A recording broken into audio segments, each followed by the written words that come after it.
Hello, this is Patricia Martin, and I will be your host for this special series on Marion Woodman. Marion Woodman was one of the most influential and prolific Jungian analysts of our time. As one of Carl Jung's early students, she did the work of adapting Jung's ideas, especially those about the relationship between the psyche and the body, so that they could be understood by many. Vulnerable, gutsy, risk-taking, she was prone to supernatural bursts of creative energy. Marion Woodman left a legacy of theories and practices that have stood the test of time. To honor her contributions to Jungian psychology, our podcast team here at the C.G. Jung Institute of Chicago created this podcast series, and we hope you enjoy it. Hello, this is Patricia Martin, and I'm your host today at Jungian Anthology's podcast series, Jung in the World, where we explore the living legacy of Carl Jung's ideas to make meaning of the complexities of contemporary culture. Today, we have another episode devoted to the legacy of Marion Woodman, a Jungian analyst and a prolific writer who practiced in Toronto as an analyst in the 1980s. With us is David Clark, a professor of literature and a former friend and colleague of Marion Woodman's. He has also written essays about her work, and he's a professor at the Department of English and Cultural Studies at McMaster University. As an associate member of the Department of Health, Aging, and Society, he teaches about critical theory, animal studies, and the history of the HIV/AIDS activism movement. He was for many years a co-editor of the Review of Education, Pedagogy, and Cultural Studies. And we are so thrilled to have him here with us today to tell us about his relationship with Marion Woodman. And I'm keying off a lot, David, about your essay that you wrote in a collection of essays, which, by the way, we'll link at the bottom. It was called The Last Temptation of Marion Woodman. First of all, I just want to let me say welcome. Thank you, Patricia. Thank you very much, and thank you for giving me this opportunity to talk about Marion. And I loved Marion very much, and I miss her dearly. Well, I think you're one in many who feel the same way. She was a woman who she had a big, wild heart. And yes. and a relentless curiosity about how the world worked, and especially seeing that world through a Jungian lens. So I'm dying to know, as I talk to people, many of them have these larger than life stories about Marion Woodman, and I would love you to just give us a description of her, and how you met her. Like, tell us the introduction in your life to Marion Woodman. Well, looking back now, it's funny for a figure who has loomed so large in my life, my intellectual life, my psychic life. I can't actually remember the day that I met Marion, and I think that's mostly because I felt like she's always been with me. If she hadn't come into my life, I would have had to have invented her somehow. That's how I view her, as she was so important and is still so important to me. But I know that I must have met her in the late 1970s and early 1980s when I started graduate school under the supervision of Dr. Ross Woodman, Marion's husband. And our relationship changed over the years. It grew and deepened and complicated. But she was always a kind of formidable character to me, somehow sort of paradoxically very powerful and extraordinarily charming and loving, convivial and loving. And so there was this kind of mixture in her presence. And I was, for lack of a better word, kind of spellbound. But Patricia, to be honest, I mean, just to paint a picture here, for a while I was a little bit afraid of her. To be frank about it, I did feel something like fear. Not that she was intimidating or scary or anything like that, far from it. But it really is something to be in the presence of somebody who is genuinely charismatic. I've met so few people that I could characterize that way in my long life. But here was a character who was charismatic, and my instinct was to be wary of that, to be careful not to be drawn into the orbit of somebody who is charismatic. And of course, that all in the end proved to be complete nonsense. I mean, Marion wasn't interested in pulling people into her orbit, but as somebody coming to her for the first time, that's partly how I felt. And she was, to be in her presence was to be with someone and to be seen and heard. That's in a sense my most. Was that part of her charisma? That was exactly the heart of the charisma. It was like a tractor beam. Yes. Like we all want to be seen and heard, and you come into the presence of somebody who really does see and hear you, and you sort of realize how rare those creatures are in life. And that's what she did. She threw into relief the relatively impoverished nature of the kinds of relationships that I had with other people, friendships, family, that sort of thing. And so that was, incredibly attractive, but also unnerving.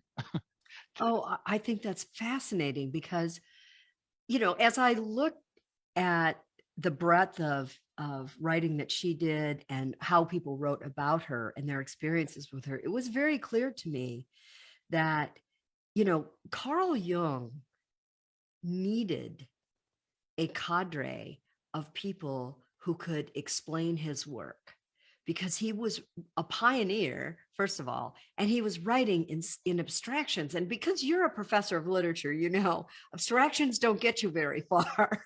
People really need to understand what you're trying to say. And so there was a role that people like Marion Woodman played in interpreting the work of Carl Jung. And for Marion, it was really and truly, it seems to me, about body and soul.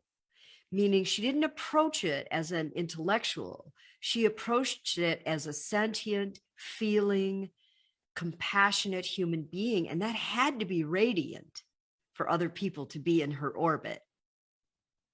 Yes, and I think you're exactly right. And after all, one of the things that really fascinated and worried her to her last days was that we live in a culture that is so frenetically devoted to disembodying us, to separating out soma and psyche, and to administering those realms in our lives with this kind of policing, normative control. And so you come across a character like Marion Woodman, who is, devoted to the integration of these things. And says to you basically, without looking for acolytes, she wasn't somebody who was looking for disciples or anything like that, but she was sort of modeling something and sort of constantly challenging you. What would it be like if you thought about yourself this way? What would you need to endure and embrace to live a more sort of fully integrated, more conscious, to use her kind of language, Jung's language, a more conscious life? And to me, that was always the challenge of being with her, like sitting across from the dinner table and realizing that you were in the presence of somebody who was, in a sense, was there to challenge you, your deepest assumptions about what it is to be a human being. And so while there was lots of small talk with Marion, of course, there's so many memories, lovely memories of sitting with her and having a cup of tea. But in the background, if not in the foreground, was this powerful sense that what we were doing was existentially important. That, what we dreamt, how we taught, how we loved, how we were loved, that, for Marion, it was always like raising the stakes. And so you had to get on board with that. And, the remarkable thing was that Ross, who, was my mentor, my doctoral supervisor, was exactly the same way. He and Marion were very different characters, to be sure. But for them, the stakes were always very high. And that made for, an exciting, loving friendship, but also pretty exhausting. Well, her energies seemed to be irrepressible. Yes. And, she did these workshops, these somatic workshops, and she created these rituals so that people could really get some awareness, some idea about themselves, or some transformational concept really into their bones. And so you pick up and write about the book she wrote during her bout with cancer, where she was facing really life or death. And back in those days, there weren't as many solutions to cancer. So it was a very serious, life-threatening illness.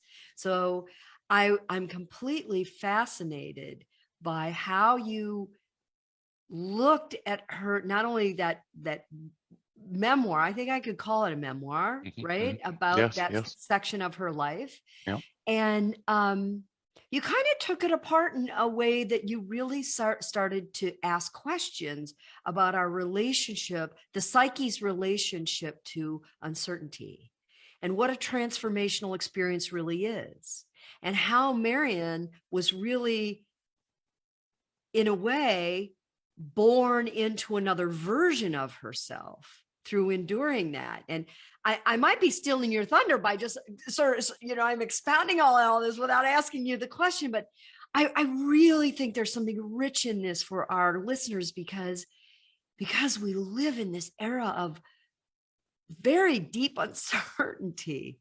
And no, I think we do live in an age of uncertainty, although, and this is the crux of the matter, I think, and that is we're also haunted by this will to certainty at all costs.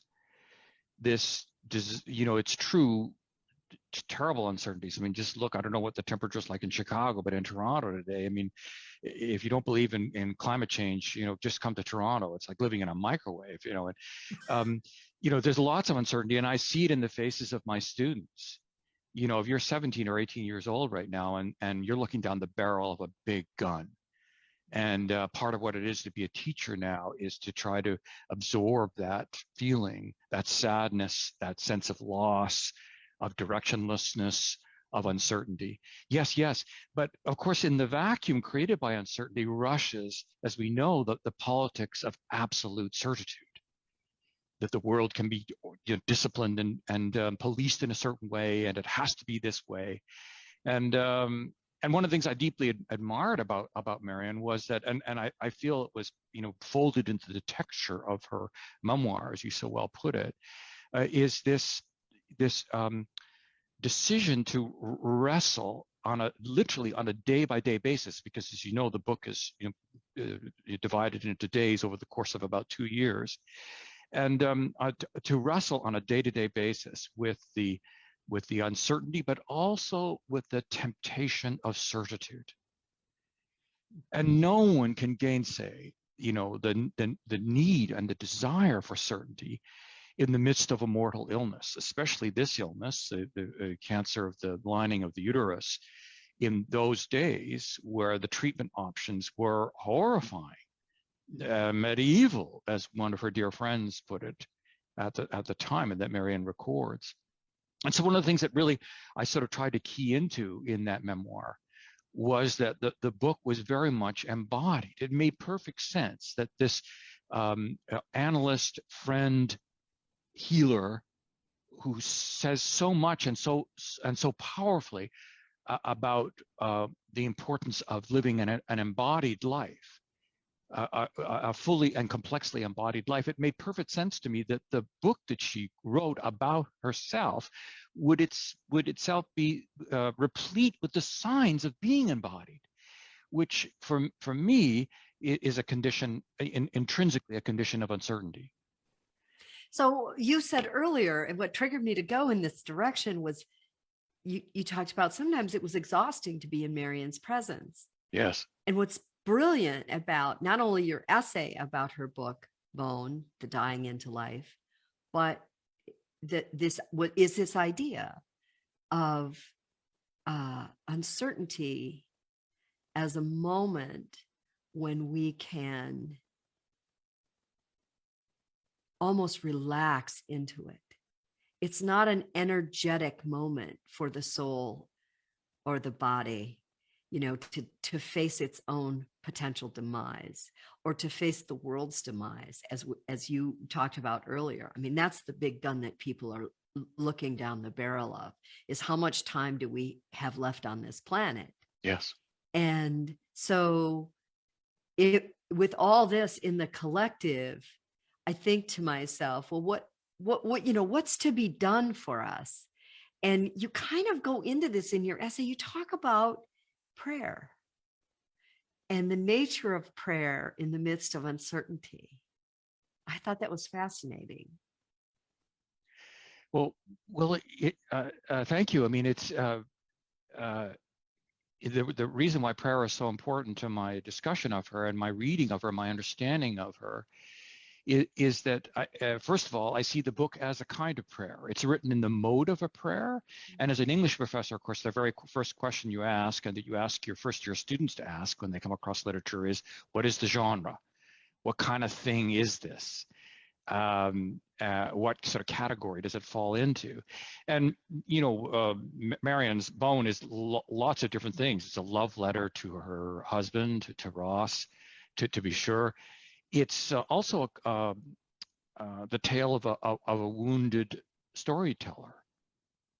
That's interesting. I hadn't thought of that. That's a whole that's a whole genre of literature of the wounded storyteller. Yep. There are other examples that I think were present in Marion's mind when she was writing this and preparing it for publication. But at another level, I do think that it's a kind of prayer, a prayer to Sophia. And the reason why I think it's a prayer, I mean, there are literally moments in which Marion does pray in the text, but the larger reason why I would characterize it generically, in terms of genre, as a prayer, is that prayer as such is a gesture of openness to the unknown. If we got what we prayed for, it wouldn't be a prayer anymore. The element of the prayer is that it's unfurled in a condition of radical uncertainty. That I think is what the essence of prayer is. It's a kind of openness, and by God, that takes courage. Mm-hmm. Truly to pray. And I do think human beings pray every day in lots of different ways. You don't have to be a religious person or belong to a faith community to pray. I pray. I don't belong to a faith community. I'm not a religious person, but I can tell you I pray every day, which is to say I try my best to leave myself open to uncertainty. There are things that one has to be more or less certain about and to prepare for, yes. But the best laid plans carry with them an earlier moment of indecision. Mm-hmm. Not the indecision that we often associate with Hamlet, which is in fact a decision. Hamlet decides to be indecisive. Mm-hmm. That'd be one way of thinking of him. Oh, I don't read. You quote him. You say, the readiness is all. The readiness is all. To say, let's keep getting ready. Let's keep getting ready. We shall never launch, but we'll just be really ready to launch. To be ready, and that takes a lot. To refuse the temptation too quickly to come to a decision. Mm-hmm. One does need to come to a decision, but it's the earlier part, the moment of stillness and the pause of indecision.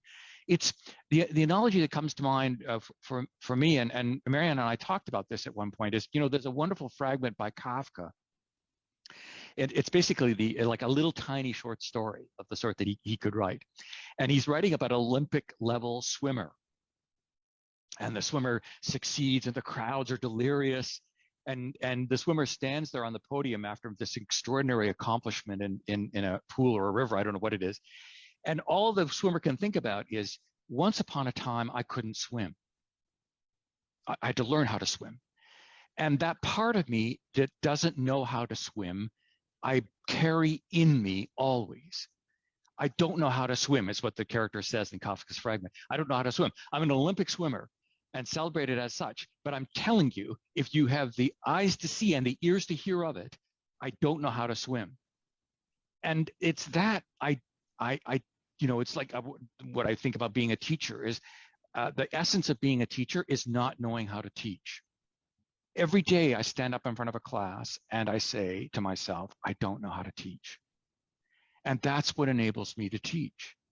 That's what prevents me from settling into some programmatic idea of what a professor should be. And Marion's work, Bone in particular, taught me to embrace that. I think that I just want to unpack this for a minute, because in it is this idea, the kernel of this idea about what it takes to be a teacher. And I think it takes a curiosity about the world and a curiosity about your own students that keeps you humble enough to be open to the lessons they have to teach you. And so you just phrased that so beautifully in terms of, hey, there's a part of me that doesn't know how to teach. And I think in Marion's work, I was reading in Deirdre Baer's award-winning biography of Carl Jung that she was in the first class of the Zurich Institute with luminaries. Her classmates were, Murray Stein and James Hillman and June Singer, and these became not only the acolytes of Carl Jung, they became the apostles. They went out and wrote and talked about and did workshops and lectures to help carry the word forward in a way that people could understand. And so this business about Marion Woodman being a teacher, her chosen pedagogy, I guess I would call it, her approach to it was to do these very like somatic, body-centric, experiential workshops. That was way ahead of her time. Yes. Right? She had no one to copy that from. No. Did she ever talk about what it meant to her to be a teacher? Well, I think almost every conversation I ever had with her was in one way or another about what it is to be a teacher. And, one of the wonderful things about it, because she was such a generous soul, is that she was always interested in, me becoming a teacher. And that it was a process of becoming, that one never became the teacher as such. That was important. Those are the people that you had to be really wary of. For example, the fathers in the world that have, claim in some way to have figured it all out. No, Marion said, let's hold off from doing that, and let's work. I mean, that's the word work, I think, is underemphasized in Marion's writing. What it means, what labor means, and moreover, an ongoing labor, not a task that can be finished, but a kind of project that is to be lived. And she constantly modeled for me, as indeed Ross did as well. I from those two, from that couple, together and apart, I really do owe this enormous debt in terms of my own growth, my ongoing growth. Here I am, a man in his mid-60s and still learning how to teach, still very much in the process of learning how to teach. But it was Marion and Ross's examples that encouraged me to just to let that happen, to make sure that I was somebody who was still, that is to this day, still learning how to teach. And I did learn some, in some pedagogy from her. In fact, for example, in my large first-year classes, so let's say I have 200, sometimes 250 students, and this in these huge banked, dark lecture halls. It's basically theater. like a Greek tragedy in a way. I mean, it's really what it feels like. Either that, or as I once said to Marion, or this could be an autopsy room, like a room where I'm Oh, yeah. the Yeah, an cadaver, operating theater. an operating theater, and they're the surgeons. But in any case, one sort of flips back and forth between these images as you try to sort out what it means to teach and to be taught. And what I do with my first year students now, because I think they're struggling to understand what literary knowledge is, because of the supremacy and the legitimacy that is attributed to other kinds of knowledges. Mm-hmm. First year students find it very, very difficult to even to grasp that there is such a thing as literary knowledge, that it is a way of knowing. And so I get all 250 of them to stand up and recite. I throw up verses, let's say a stanza from a Blake poem or an Emily Dickinson poem or a Sylvia Plath, and I throw that up on a screen, and I get them to together in unison say those lines once, twice, thrice. And after each time I say, "Oh, come on, you can do better than that." I said, "Everybody, put your hands on your chest. I want you to feel the breath going in and out of your bodies as you say these words, because these words are alive. They're not abstractions on a page. Mm-hmm. They're bodies. And you're in a body. So breathe life into them." And it's amazing what that exercise, which is something that I learned from Marion, it's amazing how that changes one's relationship with literature. Oh, I can picture this, by the way, and I'm sure our listeners can too. And it seems to me that this understanding of literature as something that's life-giving versus romantic poetry, it's part of our legacy, our human legacy, that could help us in these uncertain times to endure. And that is another thing that I think is so profound about Marion's book, Bone, and your treatment of it in your essay, The Last Temptation of Marion Woodman, is to talk about enduring uncertainty, enduring something that cannot deliver a result to you yet, so that you must discern between, am I finished? Is it happening? Where am I in all of this? I mean, these are questions that haunt people today. Yes. So do you think that some of the work of, the poets, the feelers more than the thinkers, are here to feed us during these times of uncertainty? Could you make a case for that? I think I could, and I think I've staked my life on it. Wow. I have staked my life on the chance that in that classroom, someone will absorb those words, and that they will mean something, that they will feed into a hungry soul. And there's a lot competing for the attention of my students. I mean, just to get them to put their phones down. I'm of a generation where I can put my phone down. It's no big deal. In fact, I'd love to throw the damn thing away. Is what I'd like to do. And if I had a chance, I would. But for my students, it's something else. They're drawn to these things, these other things, and that's that comes with generational difference, and fine. There must have been idiocies in my generation as well. I'm quite sure it was so long ago I can't even remember now. But yes, I've staked my life as a teacher, and a teacher of literature in particular, literature and philosophy, on the power of these words, and one way to measure their power is that it doesn't matter if they were written in 1800. They are of such a power that they speak to students. They can speak to students today. That's what my role is in the classroom, is to let those words, try as best as I can to let those words speak to these students. And to realize that literature is not, these are not sort of beautiful, shiny objects in a museum that one sort of peers at a kind of distance at.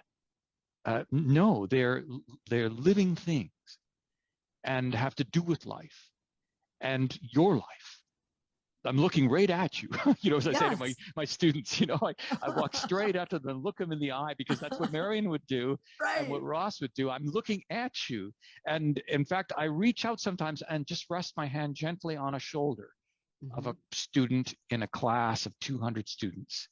As I'm talking to the class, my hand is just gently on the shoulder of a student to let them know that we are here, present, embodied, imperfect, en route, and that literature is the crucible, the matrix, as Plato would say, the chora, the womb in which something can happen. There's no guarantee that it will, and God knows there are days in which nothing happens. And, Marion gave me permission to survive those moments. Because she herself said that there were lots of times in her office in which with her annals ends and nothing happened. Right. And that's okay. And that's okay. And that's okay because we are constantly in the process of transformation. Yes. And, it makes total sense to me that you and Marion saw so much in each other and had so much in common, because, Jung was, he's famous for saying, thank God I'm young and not a Jungian. And part of that was that he believed in experience. He believed in the experience of life, not the discussion of the experience of life. And that to really understand something, one must feel it and endure it, or, subsume it and relive it. However that is, there was truly an element of his holding in very high regard this business of having an experience of life, that life was for living. Yes. And I think, and sorry, do you see that this is one of the things that really attracted me to Bone, was that there was a side of it that was that Marion acknowledges, that gives space to, in her generosity. She gives space to the side of her that was hooked on getting out of life. And one of the ways we know, in a kind of Judeo-Christian tradition in this part of the world, one of the ways in which you get out of life is you imagine a more refined life. In other words, you don't have to literally die. You just, you find yourself struggling to purge yourself of one life in order to live a subtler life. But that is itself life-denying. And it's that life-denying part of Marion. She gives a voice to that in Bone, as well as a life-affirming part. And it's that mixture, that subtle knot between those two things, the negotiation between those two things, that really fascinated me about the book, and that for me makes it a more truly embodied book. Is that she isn't pitching herself as this creature who had a kind of direct phone line to Sophia. No way. And that's why Sophia comes across sometimes as rather harsh mother. In the book, that Marion finds herself apologizing to her and feeling, characterizing Sophia as casting this kind of normative gaze on Marion, and such that Marion felt like she had to apologize for not taking care of her body. But that's only part of the book. That's in the end not the Sophia I think that the book is finally addressed to. So just for a second, for those people listening who might not be as familiar with Sophia and her role in the whole Gnostic tradition, could you just spend a few sentences on her? Well, I feel embarrassed because I'm in the company of thinkers who know so much more. But what I do know from my conversations about Sophia with Marianne, and certainly about how Sophia is characterized, particularly in Bone, is that she's not some transcendental goddess, something out of the world. there are aspects of her that sometimes feel like that, and that Marion has her eye on it. A part of Marion thinks that I'm going to get out of this life by hooking myself to that life. But when Sophia is most complexly figured in the text, she's not a character or a figure at all, but more like a field, a place in which to come into a kind of consciousness. And remember that for Marion, Sophia is not at the outside or at the end of time, not another world, but is at the heart of this world. And that's why her relationship with Sophia is so often characterized as one of recollection.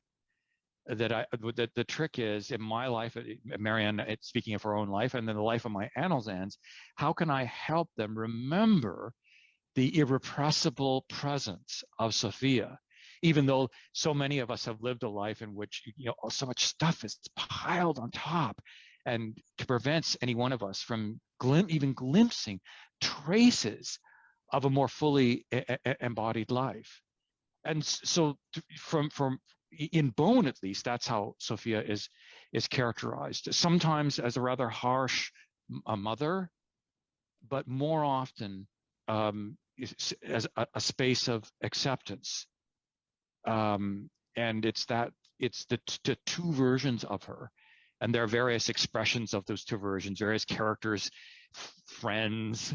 They're not friends at all. They're all parts of Marion's psyche. The first lesson you teach first-year students when you're reading in class together an autobiography of somebody is to remember that all of these characters in this person's autobiography are simply versions of the author. Of the author. Oh, yeah. The The many author. selves. The problem of the many selves. All the selves. Right.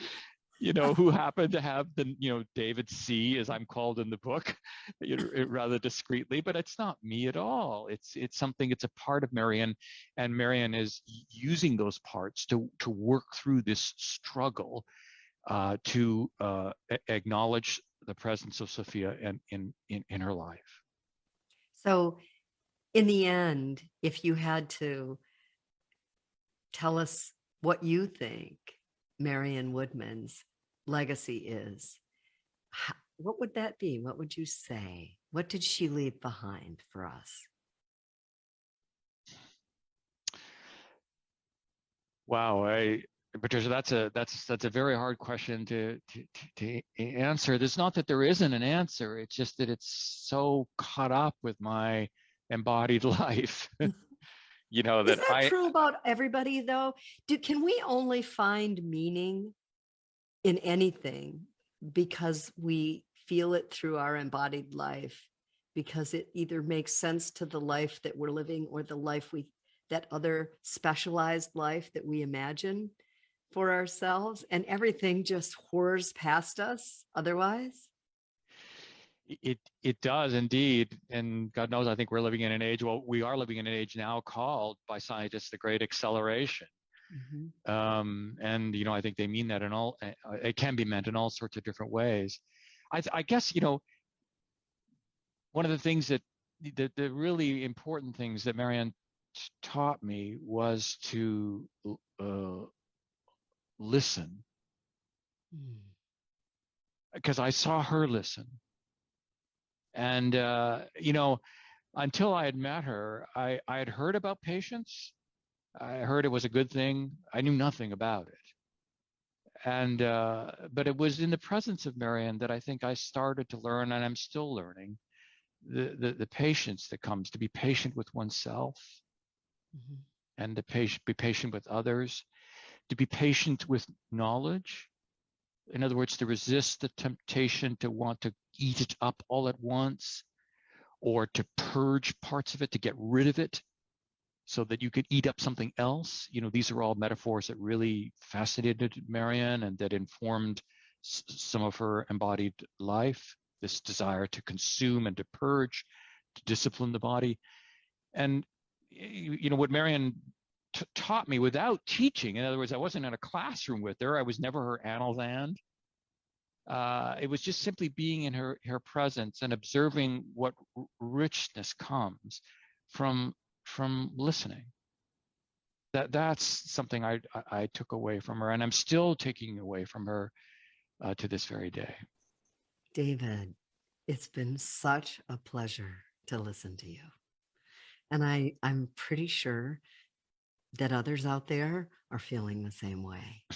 You really brought a lot to help paint the picture of who Marion Woodman was and why she mattered, her work matters. I want to thank you for being on Jung in the World as part of a series that's part of Jungian Anthology. Thank you for having me. I really appreciate it.